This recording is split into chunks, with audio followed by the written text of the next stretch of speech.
right, good morning my friends. So I am back, about to get on the trail after a little editing break here in Calhoun, Georgia. I had a good time. My parents came out to visit. They camped with me for one night and that was awesome. So I took one day to just hang out with them, and I had some issues with editing. At first my SD card reader wouldn't import the video files to my iPad, so that was kind of like a first scare. And then fortunately my parents brought out my other SD card reader and that worked. But I discovered that I thought it was most at first, all of the video footage from the past stretch, every single video clip, the helmet mic didn't work at all. So I troubleshot to the best of my ability and ended up discovering that it is the microphone, not my GoPro. I thought it was the GoPro at first because it's always malfunctioning. I have to stop probably 5 to 10 times a day just to take out the battery and put it back in.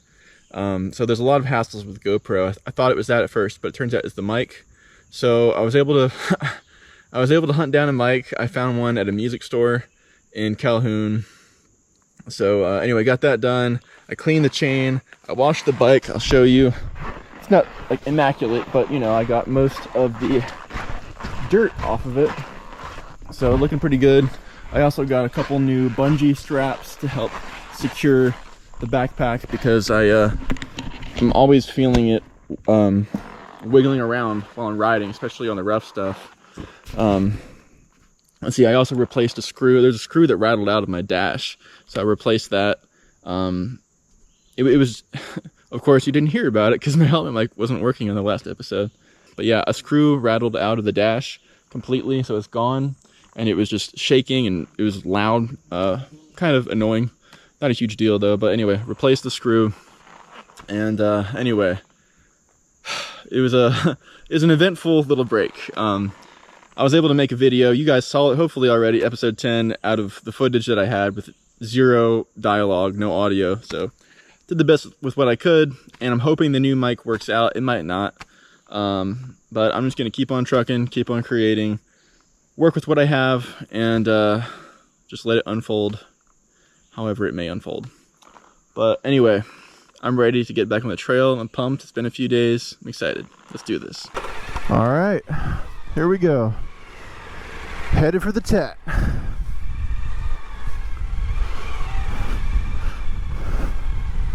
Now I'm a few miles away from the TAT because this is where the free campground was. There was a pay campground right along the TAT, but it was like 15 bucks a night. So no thank you. It's a little steep to just put a tent on the ground, if you ask me, but I don't know. I guess it's probably pretty clean, unlike this place, and not trashy, unlike this place. And probably less shady characters because there's that little bit of a paywall. Actually, I camped here with my parents the other day, and in the morning, after we had packed up, we were just getting ready to go. I see this dude walking towards us with a freaking machete in his hand. The shirtless dude. He looks kind of like a crackhead. We had heard him banging things earlier. Apparently he was using the machete to do that. So anyway, he came towards us, and I was reaching into my backpack to get my bear spray, and then he comes up and he's like, hey, do you guys have a cigarette? So fortunately he wasn't coming to murder us. He was just looking for a cigarette. But it would have been a bad day for him because he would have gotten bear sprayed by me, face full of bear spray, and then, you know, let's just say my dad was not unarmed. It would have been a bad day for the machete man had he tried to use it. But anyway, interesting stay. I kept coming back here even though the machete dude was lurking nearby because, I mean, I need to camp somewhere and it's free. Anyway, happy to be out here. I hope the mic is working. If not, that's fine, but Sure would be great if it did.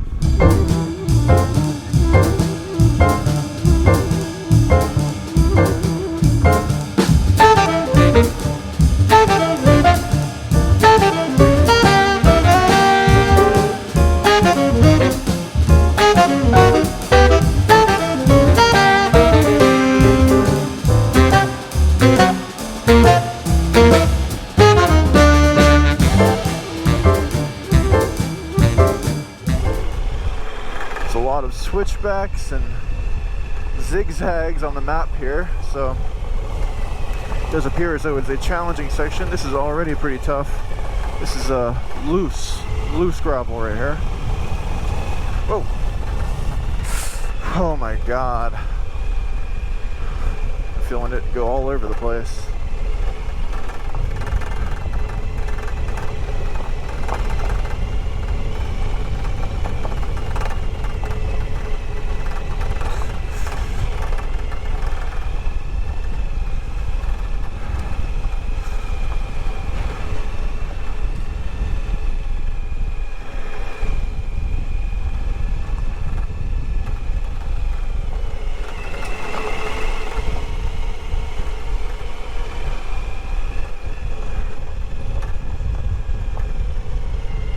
So far, it is pretty challenging. Not the worst I've encountered so far, but you know, just getting started too.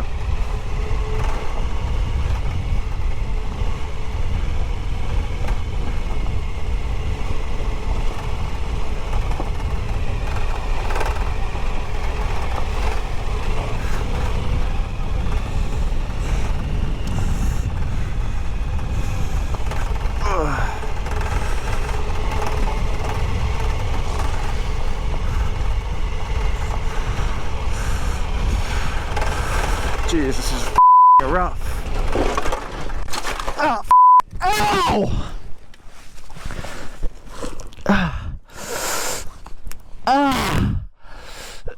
I got my legs stuck under it.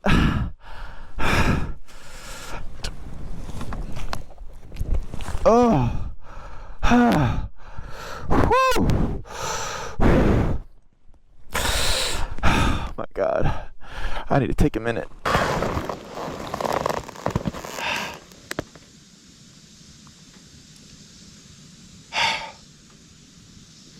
I have great boots. They protected my ankles, but all the twist went into my knee.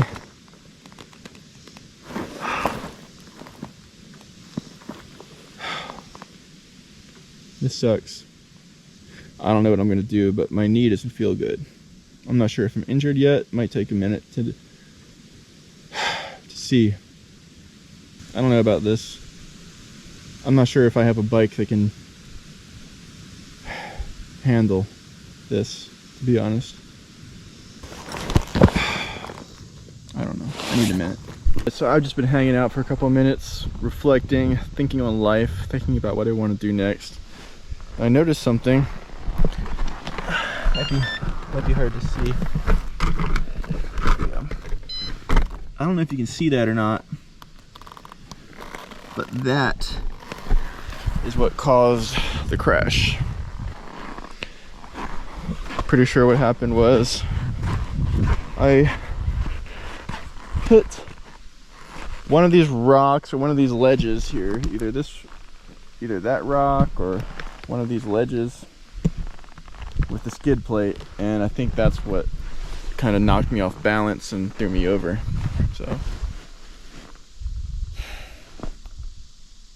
definitely makes me see the importance of ground clearance, but this is not the gnarliest that the trail is going to get. It doesn't matter what tires I have on there either. The ground clearance makes a difference. Never really realized that before. I figured you just hit your skid plate on something, you know, just keep on going. But you know, in the worst case scenarios like this, it can totally destroy your momentum and your balance. But I'm glad that skid plate is there, protected my oil filter. Anyway, I guess I gotta get this bike up. There's a bit of a problem with standing the bike up. I got the kickstand ready to go, but it's so much higher on the left side of the bike than on the right side. So if I were to pick it up where it sits right now, it probably won't stand. So I'm gonna have to drag it out this way a little and then hopefully get it up. My knee is still hurting. It's hurting a little bit more, so that's not good. I just want to get this freaking bike up so I don't have to worry about it. I just don't know how to do that. There we go.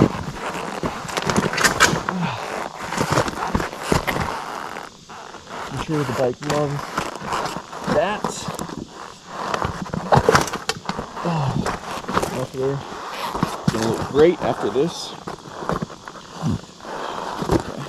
Okay. So butt low, back straight, head up.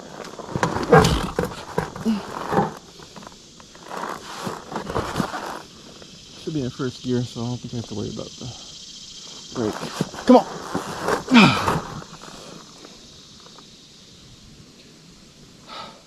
I can't just drop it flat. Every single time it's like way lower on this side than on that side. Every single time. I don't think I've done a single drop the other way.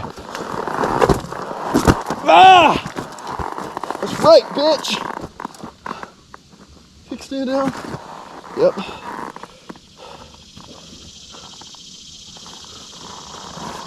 Okay.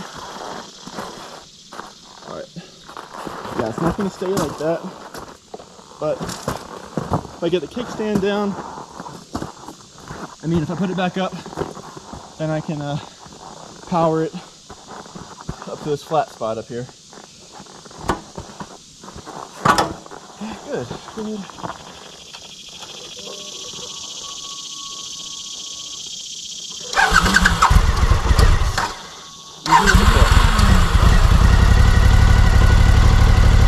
Got it started, by the way.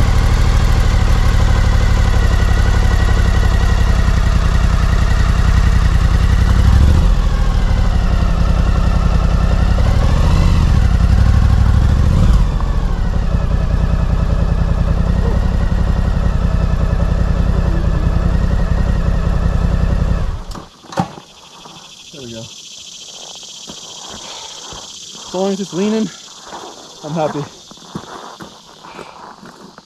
Still not sure what to do, man.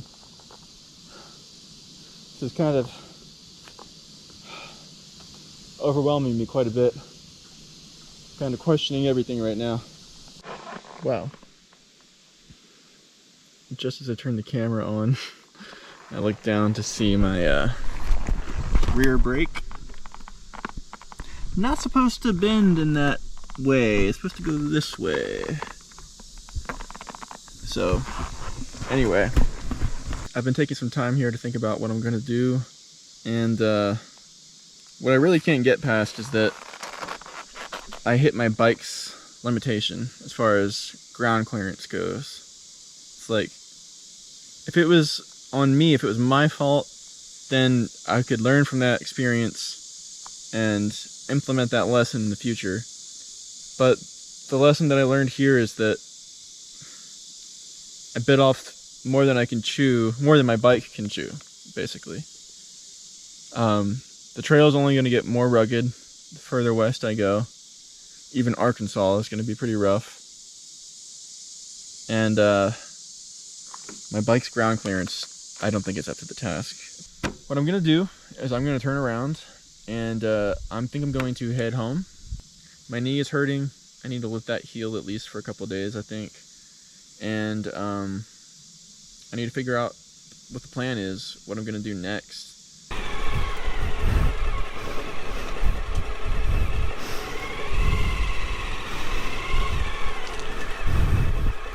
Okay. Now I'll stay to the right, since the line to the left is what brought me down. By the way, my knee is killing me whenever I use the rear brake.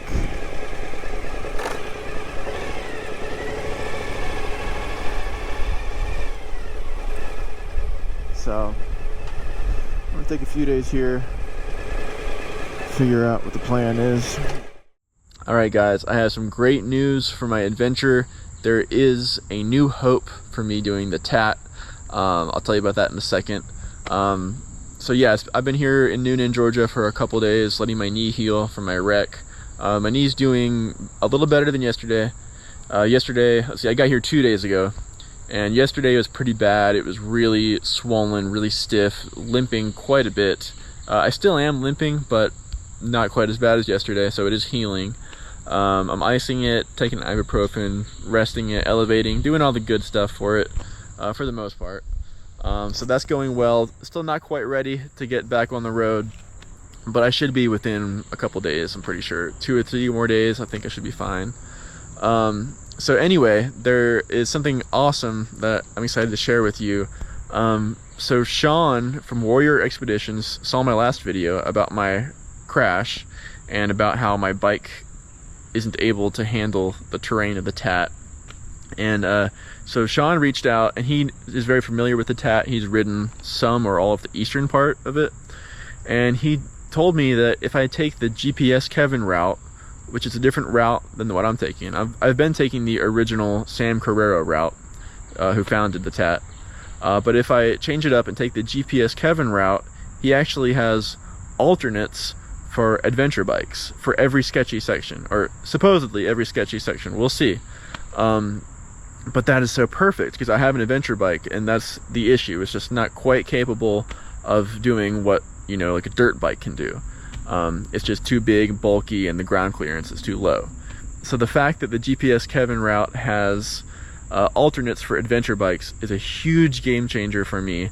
That means I can ride the TAT with the bike I have, and I can know when there's a sketchy section, and I can avoid it and take the route that's best for my bike. So that changes everything. That's going to let me get back on the TAT and finish this adventure the way I wanted to. So super pumped, super excited to tell you guys that. Also, these alternates, they're going to be less technical. Some of them are going to be paved when the main route would be unpaved or super technical. So that means it's going to be a little quicker too. So that means I'll have more time to do the other things that I want to do on my trip. I want to just meet with more people, connect with more people, and just do a little more sightseeing rather than focusing only on completing the trail. You know what I mean? I want to just branch out a little more than that. So this will give me a little bit more freedom to do that. Once I get to the Oregon coast along the GPS Kevin route, there isn't a return route up there.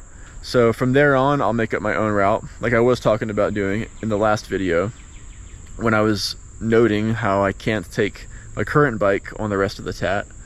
I was talking about doing just a motorcycle tour across America and back. So what's going to happen now is I'm going to take the GPS Kevin route across America on the TAT, and then I'll just improvise a motorcycle tour for the way back, wherever I want to go. So that'll be fun, that'll be exciting, have a lot of freedom in that, and I'll still get to do the TAT, which is, you know, that's what I started out wanting to do. I would like to do that, and since it's possible now, I'm gonna go for it. And if it doesn't work out, that's fine. I can hop off the TAT and just do my own journey any way I want to. But since there is hope now, I want to give it a go. So as soon as my knee is better, which should be soon, probably in 2 or 3 days, I think I should be fine. I did ride today, and I was able to ride. It's uncomfortable, but I need my knee to be strong enough to be able to lift my bike the next time I drop it, because I'll be dropping it more, I'm sure. It just happens if you have an adventure bike. Anyway, yeah, I just wanted to share that with you. I'll be getting back on the TAT. It's a different route, like I said. This route doesn't even go through Georgia, so I'll be hopping up to Tennessee to get onto the route, and then taking it from there. But yeah, the TAT is in play, my friends. The TAT is in play. And it'll be better this way, more enjoyable, less stressful, more fun, and I'll have more time to enjoy myself, enjoy my trip. So yeah, I'm super excited to share that with you guys. I hope you guys are excited too. I haven't finished episode 11 yet. I wanted to figure out what the plan is, so this little video clip is going to go in that episode to explain what is next. So yeah, that's it for now, guys. Thank you guys for watching this video. If you would like to donate to my fundraiser for veteran suicide prevention, the link is in the description. And if you would like to support my channel and doing these crazy adventures and bringing them to you to experience with me, there's a couple ways to do that. One is my book is out, my first book ever about my hike across America. You can pick that up online. It's available in paperback. I'll put the link in the description. And I also have a photo book about the hike across America, and I also have a Patreon, so if you would like to support monthly in exchange for certain rewards, that is an option as well. So it really helps my channel for the YouTube algorithms if you press like and subscribe if you're not subscribed already. Thank you so much, guys. I'll see you next time.